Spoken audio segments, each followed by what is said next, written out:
안녕하세요. 아나운서 허연주입니다. 목포 여수 MBC가 공동으로 제작한 다가온 뉴스 시간입니다.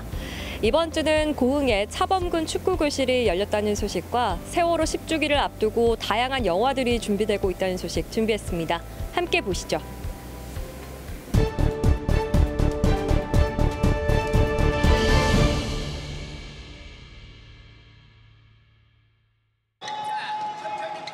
통통 튀는 축구공을 쫓는 아이들.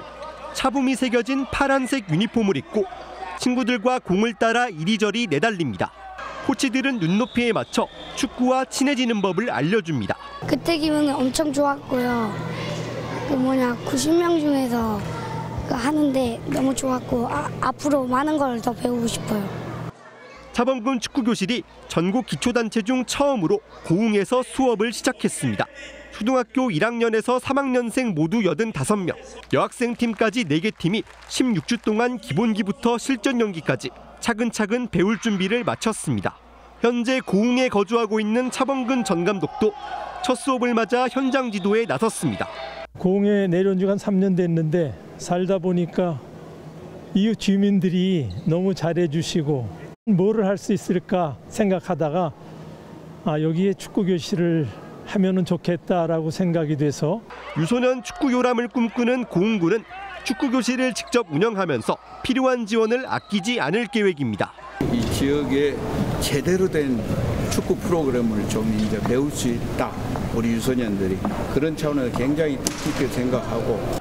한국 축구 전설 차범근 전 감독은 축구를 시작하는 꿈나무들의 어떤 말을 남겼을까? 무엇보다 동료를 배려하고 존중하는 페어플레이 정신을 강조했습니다.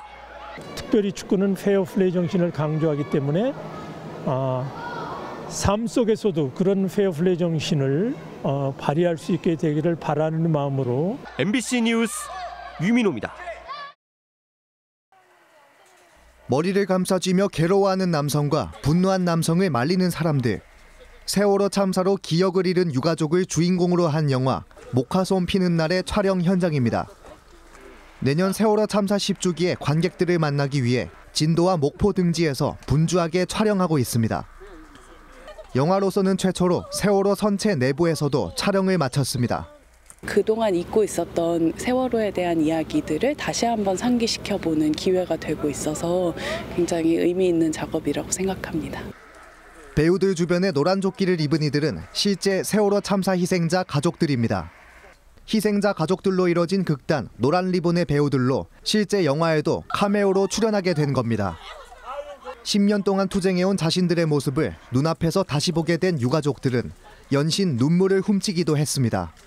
그때 기억이 고스란히 나기 때문에 장면만 봐도 마음이 아프겠죠. 하지만 또 그때 그 기억들을 잘 오히려 또 보여주고 떠올려서 사람들에게 잘 전달할 수 있으면 그때는 못 느꼈던 보면서 직접 보니까 우리 아빠들 10년이 이랬겠구나, 부모님들이 이랬겠구나 하는 게 많이 가슴에 와닿더라고요.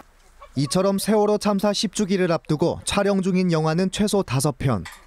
장편 극영화와 다큐멘터리 등이 이미 촬영에 들어간 가운데 추가로 준비 중인 작품들도 더 있는 것으로 알려졌습니다. 그동안 다큐멘터리와 연극 등 많은 문화예술 콘텐츠로 다뤄져온 세월호 참사. 아픔을 넘어 안전한 사회로 나아가기 위한 각계의 움직임은 계속되고 있습니다. MBC 뉴스 안준호입니다. 지난 4월 18일 시내버스 경영을 더 이상 하지 않겠다고 선언한 태원 유진운수 이한철 회장. 마지노선으로 정한 시한은 이달 30일. 목포시가 시내버스를 운영하고 자신은 연말까지 인프라를 제공하겠다는 게 골자입니다. 경영 포기 선언 이후 목포시는 버스 운행 중단 사태를 막기 위해 다음 달부터 재정 투입을 늘리기로 했습니다. 목포시는 시내버스 공공성 강화 예산으로 추경에 50억 원을 편성해 시의회에 제출했습니다. 시의회도 어느 때보다 시내버스 경영난에 공감대가 형성되는 분위기입니다. 목포시의회도 버스가 절대 멈추지 않도록 하는 차원에서 의원들도 전체적으로 다들 공감을 하고 있고요. 그에 따라서 이번 추경에 올라온 예산은 철저히 검증과 동시에 심의할 수 있도록 그렇게 하겠습니다. 태원 유진운수도 이달 말까지 부채 310억 원을 갚고 7월부터 버스 운영에서 손을 떼겠다는 입장을 다시 한번 확인했습니다. 자주 만나고요. 지금 소통을 하고 있으며 교통약자인 버스를 이용하시는 교통약자분들의 불편함이 없도록 우리 회사하고 목포시가 서로 유기적인 협조 체제를 지금 강구 중에 있습니다. 목포시는 노선 개편안을 이달 중에 확정하고 중공영제안과 공영제안도 동시에 발표합니다. 시내버스 노선은 간선, 지선, 순환 등 10개 노선으로 전면 개편하는 안이 유력하고 정류장도 대폭 감소할 전망입니다. 수익 노선은 중공영제 형태로 비수익 노선은 공영제 형태가 고민되고 있습니다. 최대 관심사인 시내버스 노선권은 목포시와 의회, 태원 유진수가 선정한 감정평가서에 감정 가격을 종합해 적정 가격을 정한 뒤에 양도 양수 과정을 거치는 것으로 정리될 전망입니다. MBC 뉴스 김윤희입니다.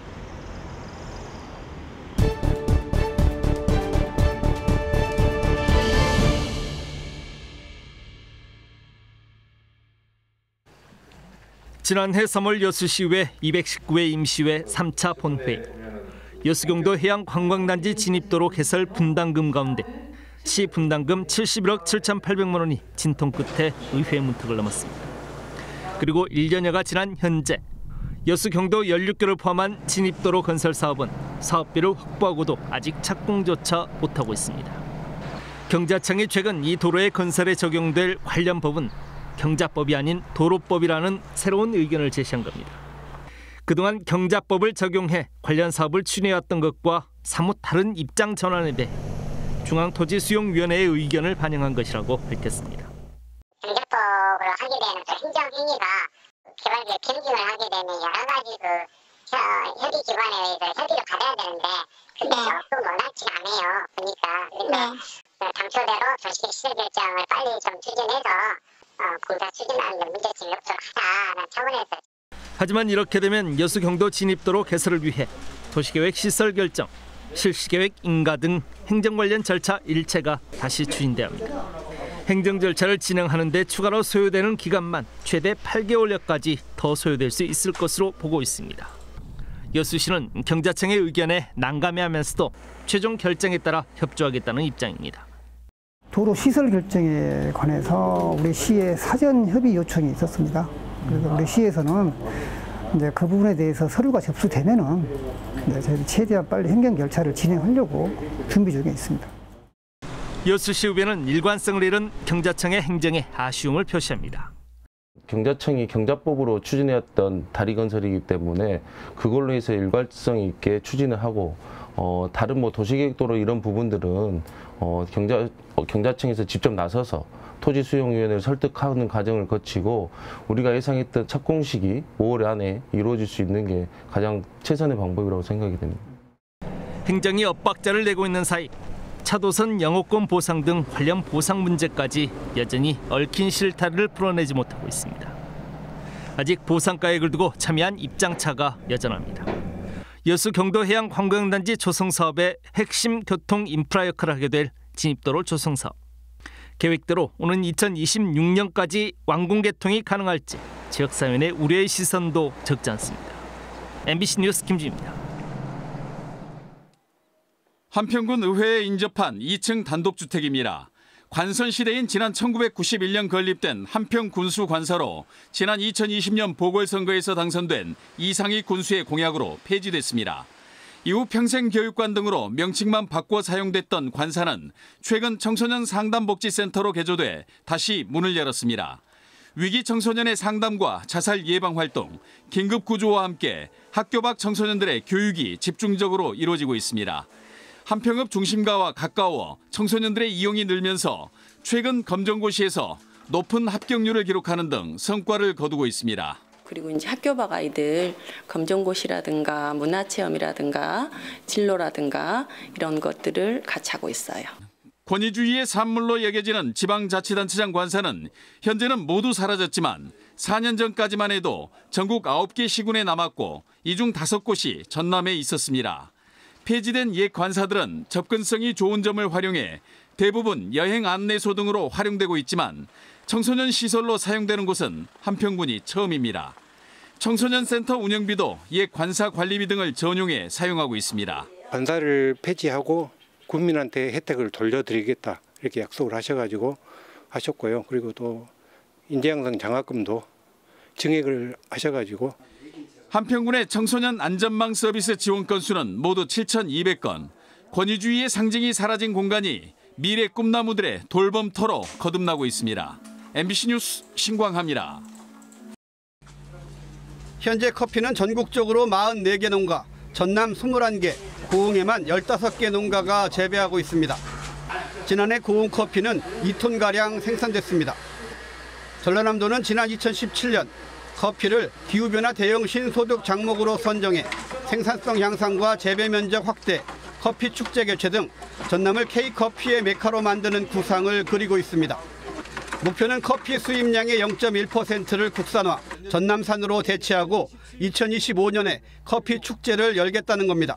재배, 가공, 그리고 이제 체험 이렇게 6차 산업으로 이제 커피가 이런 과정이다. 전반적으로 농가별마다 이제 특색이 있는 커피 이렇게 홍보해가지고 K커피를 전남만의 K커피를 만들고자 합니다. 하지만 커피는 적도 중심에 이른바 커피벨트가 아니면 난방비 등 생산비가 높아 가격 경쟁력이 떨어집니다. 최근 고흥에서는 국내 최초로 무산소 발효장치를 개발해 과일향이나 와인향 등 다양한 향미를 살려 커피의 상품성을 획기적으로 높임으로써 이런 단점을 보완하려는 시도가 성과를 내고 있습니다. 국내 최대 프랜차이즈 업체와 공동으로 파나마산 게이샤 커피에 버금가는 한국형 커피를 만든다는 계획입니다.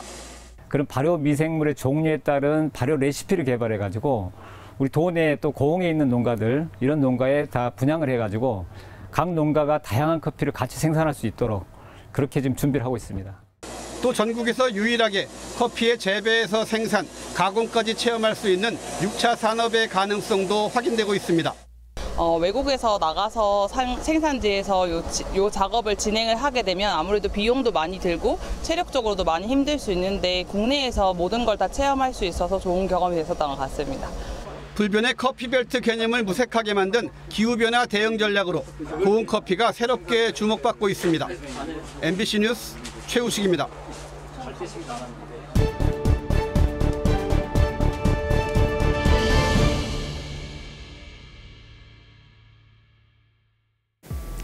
오늘 다가온 뉴스 어떻게 보셨나요? 다음 이 시간에는 더욱더 풍성한 소식으로 찾아뵙겠습니다.